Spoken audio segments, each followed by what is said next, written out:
Dimanche 20 mars, des airs d'opéra romantiques se sont fait entendre à l'église Notre-Dame-des-Grâces. Cette année, les orchestres de la Madeleine et de Saint-Jean se sont réunis pour ne faire qu'un. Deux jeunes solistes en formation à la Société suisse de pédagogie musicale se sont joints à eux le temps d'un concert pour s'exercer à la scène. L'orchestre de la Madeleine et de Saint-Jean qui se sont réunis pour ce projet et pour une année pilote. On est à peu près 80 musiciens et cette année on fête un petit peu la fin de la collaboration avec la SMP, si je peux dire. C'est le dernier gros concert qu'on va faire ensemble. Un concert tourné autour de l'opéra. On était parti sur l'idée d'un seul opéra, puis finalement trouver les chanteurs à qui convient ou bien les voix pour cet opéra, c'était difficile.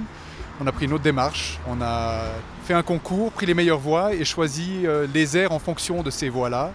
Et pour avoir un peu d'unité, on est resté autour de l'opéra français avec Carmen de Bizet et Manon de Massenet. C'est une fantaisie mêlant deux célèbres opéras que les jeunes solistes et l'orchestre ont présentés.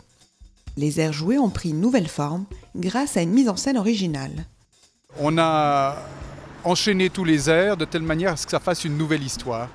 Le comment, c'est l'alchimie du metteur en scène, c'est lui qui s'occupe de ça. Le défi, c'était de pouvoir mettre ces airs bout à bout en tenant la concentration du public. Alors, ce qu'on s'est dit, c'est que le mieux, c'était en fait de raconter l'histoire de 5 solistes qui sont devant un orchestre. Comme, en plus, on est dans une église, donc comme un oratorio, comme si c'était une passion de Saint-Jean ou une œuvre liturgique. La particularité de ce concert ne s'est pas arrêtée là. Une petite chose un peu spéciale, c'est de le faire dans une église. Il y a aussi une particularité, c'est que la scène, normalement, elle est derrière l'orchestre. Donc le chef d'orchestre voit ses musiciens et les chanteurs. Et là, vous allez voir, c'est exactement l'inverse. Les chanteurs sont dans le dos, on n'a que les oreilles pour les entendre. C'est vrai que nous avons dû un petit peu transformer le chœur, en ce sens qu'il a fallu monter des tréteaux pour que les solistes puissent être vus par l'ensemble du public. Et l'orchestre a été mis derrière, il y a quand même 80 ou 85 musiciens avec beaucoup de percussions, des vents, des bois, des cordes. Et c'était un petit peu difficile de concentrer tout le monde dans le fond de l'église.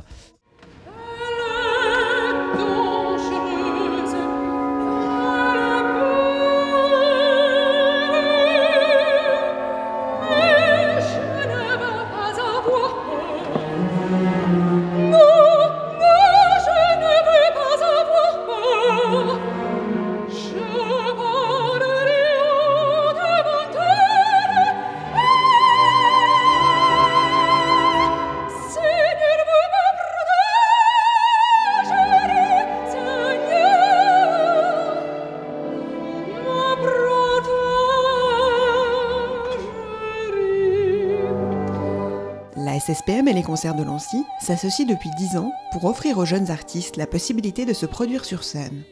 Nous avons 4 jeunes solistes qui sont sur le point de terminer leur cursus et de passer leurs examens. Et pour eux, c'est vraiment un tremplin que de pouvoir chanter avec orchestre. Et puis, nous pouvons compter sur la présence de José Pazos, le ténor bien connu, qui est là aussi pour les encadrer et pour les soutenir. Il y a un objectif probablement pédagogique très fort, puisque ce sont des jeunes solistes et que pour certains, c'est la première fois qu'ils ont l'opportunité de chanter avec un orchestre. Donc déjà là, l'objectif est immense. Un concert des plus originales qui couronne 10 années de collaboration enrichissante entre les concerts de Lancy et la SSPM.